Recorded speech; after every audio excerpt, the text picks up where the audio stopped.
Welcome to Popcorn Pillow Talk, a show where we review the movies that we've been watching recently. Today we're going to be reviewing Chronicles of Narnia and the sequels coming after it. This weekend we were both watching them, and I think we had a lot of pillow talk on these movies. Yeah, we And spent the whole day watching it today. All three movies. Yeah, and so I think we wanted to share our views. And, it's a classic from 2005. It was a big hit back then, during our childhood. And kind of revisiting those movies again to see, why we liked them and why, some of them were not as good as the first, I think was kind of an interesting experience. And I think there's some art criticism that can be had to see why the first one was such a big success and then why the kind of series fell off a cliff eventually. True. Well, I don't know about So- you, but I only read the first book. And I saw the first movie when I was like really young. So these second and third ones were kind of a little bit of a surprise to me and a little bit of a letdown, honestly. Yeah, and I had read the books too when I was a child, and I was always wanting them to do one of the kind of prequel books where it is about, the professor jumping into these different worlds. Yeah. And I had that kind of perspective on the movies going into them, whereas I think if you just watch them without that perspective, things become a little bit confusing. Yeah. So I think the first thing we should do is just kind of what makes Narnia, Chronicles of Narnia, a classic. Going back into watching it again, I mean, I was thoroughly entertained the entire time watching it. I was glued to every scene and really excited to like relive that Magic. yeah, the magic in the world as well. And so I think there's such a compelling narrative idea of that first movie because it is these children going into another world, stumbling upon it, and there are no humans in it. They're Right, all mythological creatures and talking animals. Yeah. and part of that there's this kind of dark fantasy that the way that they've casted it and then the way that those children experience that world, it seems like a whimsical and magical world at first, but then little you bit of realize creepiness, yeah, yeah. there's a real creepiness, and then there's a real, I almost say on the verge of horror, but it's really kind of a dark fantasy, a kind of scariness. Yeah. I think horror kind of oversteps the boundary as far as, the darkness of the movie. It's still child friendly. It's still, it's not Pan's Labyrinth where it's, very dark, very, a little depressing at times and also sad. But I think there is sadness there. There is a bit of Pan's Labyrinth. There is like There a is a little world that is kind of depressed, and the animals there are, they're not flourishing, and they want, the Aslan character to return to save them, and That's so true. these children are the way that they're supposed to be saved, and so that world just is really interesting to be in when you're with the children and they're trying to struggle through figuring out the world. But then you get to see those characters. And so I would say that, and how they casted the first one was just extremely well. So you had Tilda Swinton as the White Witch, and she is also just kind of a creepy woman. She has quite a presence about in her. general. So her as the Yeah. villain, and she's not just like evil for evil's sake. In one sense she is, but the other sense it's like she's trying to figure out what to do with these children here and how she's going to play things. She knows about the prophecy and this magic, and there's a kind of, written backlog, a written lore that we don't know about as the viewer, and the children don't know about, and they're trying to figure out like what is their place in this world. So it kind of elevates them and makes them important for that world because there's this prophecy about them. And we'll get, I think, into later, when they just blow it open and then there's like millions of humans or thousands of humans there, it kind of loses that. Right, well, that's moving on to the next movie. Yeah. Yeah. And also, I think Liam Neeson as Aslan was really good. They really Yes. utilize him as like that kind of father character that we all want to like look up to and get advice from, and who knows like the wisdom of the world. Oh, yeah. Well, also a little scary if you're his enemy too. I wouldn't want to mess with Liam Neeson in person or as Aslan. Yeah, and then James McAvoy as Mr. Thomas. One of my personal favorites. Yeah, he's so good in So that. many other movies. I mean, we saw him first in Split. And he was amazing there. I saw him in Wanted, and I didn't even know as a child that he was in this movie. And then I was like, he looks super familiar. And I'm like, oh my God, that's a great actor too. And he makes it creepy, Yes. where he's like, kidnapping Yeah, he the brings that girl, darkness into and, it. Yeah, and you want that as part of that world.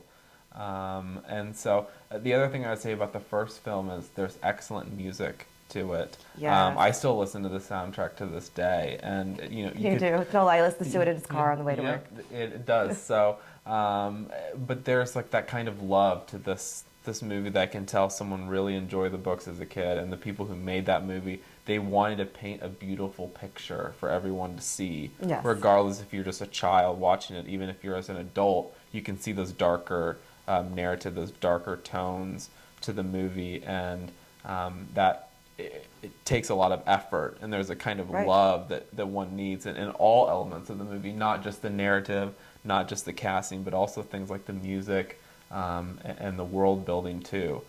Yeah, they put that little extra into that first one. They really pushed it, and I'm glad they did, Yeah, and even the music when they're like on the train in the first one with the woman singing, I thought that was like a really good song. It just, I think the music is so important for that world building and making you feel like you're going to a different world. And that's what the series is all about, is like going to a completely different world where you don't know anything that's going on. It could be in a different galaxy, a different planet, a different solar system, and you have no connection to it. So you're kind of like exploring that for the first time. Right, And but that's Disney helps you bring in that music to make you feel the authenticness of the world that they want you to be looking in right now. Yeah, and I think having the children actors and how they've how the books were written, it makes them more vulnerable when they go into that world. You can feel that vulnerability with them, and so that makes it a compelling story overall. So it's interesting to go back to a movie that you watch as a child and you still love it, and you See it in a different light as well. It is, yeah. What do you think about that?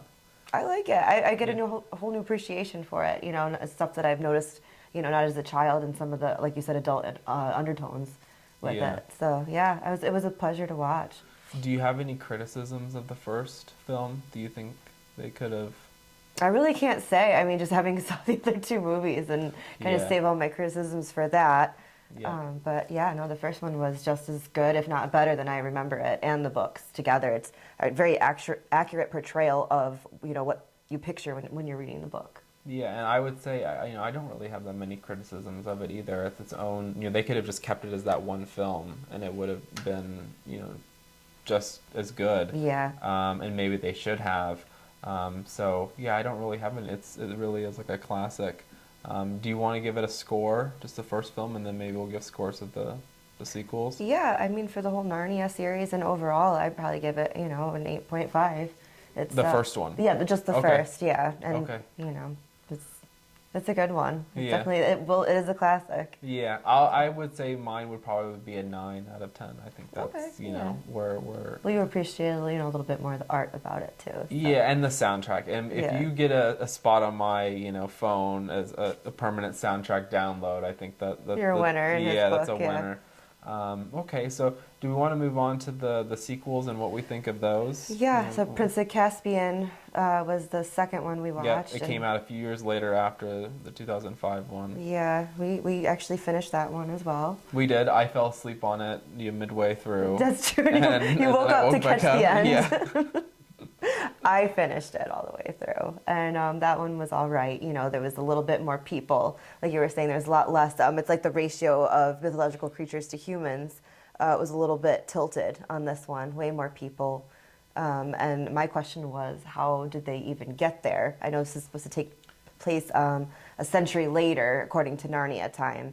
But I'm wondering, even 100 years later, how there's this huge civilization of people living with castles and I think Aslan says it, towards the end that like there was like a pirate, that they had gone into a cave and that they had gotten stranded and walked in and they like found Narnia that way. I think he alluded to that, but it wasn't ever shown. It wasn't explained well, and I actually don't know exactly why they were there.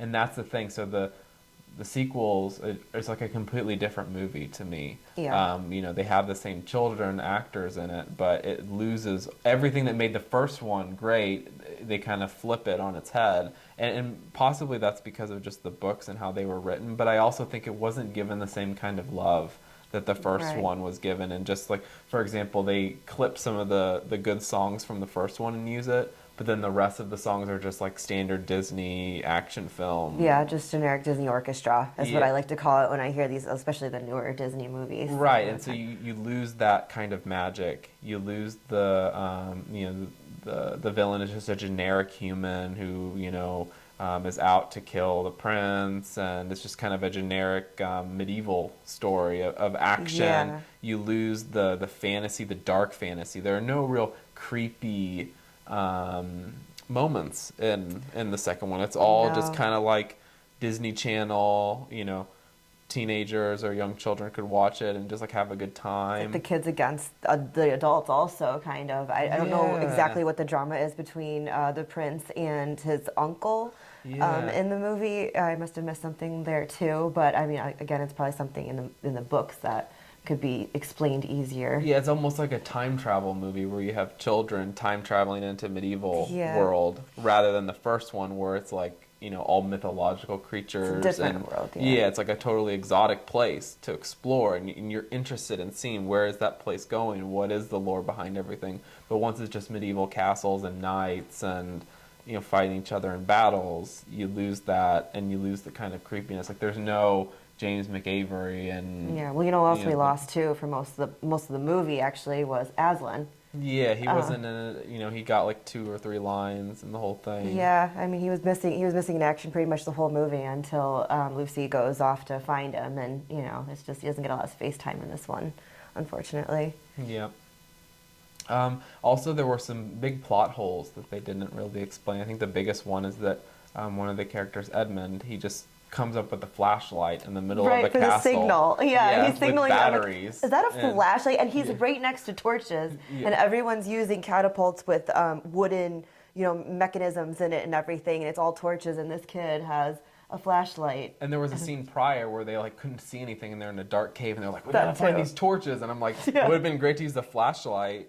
Where was it then? Yeah. Where did it come from? So that was a weird one. that was a plot hole. I think they tried to fix it in the third one because they say, "Oh, I got your flashlight, that you brought over with you." They covered it up, yeah. So I think someone pointed that out when they made the third one. But yeah, they just lost the magic. They lost the sound. They lost the world building. And Well, the third one was written completely by a different person than the other two. Am I correct? Well, I think the books were all written by the same Well, person. I'm sorry, the movies were. I think the director from the first one directed the second one, but then there was a third Right, yeah, the director. third one was. But I don't know what the drama was of getting the Prince one off the ground. Yeah. And maybe it was just an issue with adapting it, and all the attention had been on that first one, but then the real world building-esque of it they kind of lost. And maybe there wasn't a way that they could save it. I mean, the author who wrote the books, he put the humans in. Yeah, no, that's with true. the prince and everything, and I made think- it a medieval plot line. But it may have been that the first one they amped it up so much to make it really compelling that the other books just couldn't follow in its footsteps. Also, I think too. they were trying to lean more towards war scenes. I feel like it was a little bit. They had a couple big fights in the second movie, and the third one. I mean, and we'll just come out with it. We couldn't even get through the entire third movie. It was literally just boring dialogue, war scenes, low budget war scenes, and it was just we couldn't. I hate to say it, that's sacrilege, but we couldn't finish it. Yeah, the third one I just had to turn it off because the casting was so bad. They had a Yeah. child actor who was throwing temper tantrums in the scenes, and it was so fake. Right. And then they had the scene with the mouse and yelling at him about stealing an apple, and it was just like It was too much. It got to the point where this is not getting any better. We just need to shut it off at this point, and Make it a is what review about it, Yeah, 'cause we need it's it. so bad. It's so bad. I mean, it just pales in comparison to the first one. So what are you thinking? So let's give scores to the Prince Caspian movie because we actually made it all the way. Well, you did. I fell asleep halfway through it. Yeah, that's true. Do you want to go first? You want to give your score? I'd probably give it about 4. Yeah. 3.5, 4. And that's only because it's still kind of focused on the mythological creatures, even though the ratio to humans was, off by a lot. But yeah, I'd give it about a 4. Yeah, I would give it a 3. I really didn't like it, and I wasn't enjoying it. I was ready for it to be over as soon as it started, and it was just completely different. Everyone goes to movies because they want to feel something. They want to feel sadness. They want to feel excitement. They want to feel anger. They want to feel happiness. They want to feel joy. Like, that's why people go to the movies, and I didn't feel any emotions from the second one other than just exhaustion, Yeah. essentially, of it. Which And then, would be why you fell asleep. So- exactly. So I'll give it a 3, and then we can't really give a score for the Silver Chair, the third one. I mean, but that kind of gives it a 0 I think a 0 or a automatically. 1. Yeah, you know, don't watch because it. It's just not worth the time, and that's why they didn't make any more sequels. You know, Yeah, that's why I can't even see kids being attracted to the third one. It's just Yeah. really boring, more scenes. And then also, we forgot to mention there's like a human slavery like theme going on in that one. I think that's Yeah. what really turned us off too. It's like, Yeah. where did that They're come gonna from? free the slaves, Yeah. and then they go into the harbor, but it's not explained why they're there, and then they're all Yeah. cheering, and it's very quick, and just doesn't have any connection to that first really great film. Yeah, so I concur. So that would be just a 0, Yeah. default 0. But the first one's great. If you ever feel like going and watching, Being and nostalgic. reliving, and yeah, it's highly recommended, and it's a good movie, I think, to watch every once in a while to get a connection back to what it was like back in 2005. And it's always good to have movies you can go back to and say, what was it like back during that time? What was I doing? Yeah. And kind of remember, your life of what it was. And that's more than a decade old now. So. I think we Exactly. definitely enjoyed it, and it's interesting to be able to just watch the sequels right after they happened. When you were a kid, you're like super You excited. have to wait years in Yeah. between. Like the Harry Potter ones were crazy, and that's probably going to be another show Right. once we finish that series again. But Right. yeah, so I'm excited. Okay, so any final thoughts? The first one was great. Yeah. Don't watch first the one's third great. one or the second one. or the second one at your risk. All right, well, that'll do it. Thank you so much. Thank you.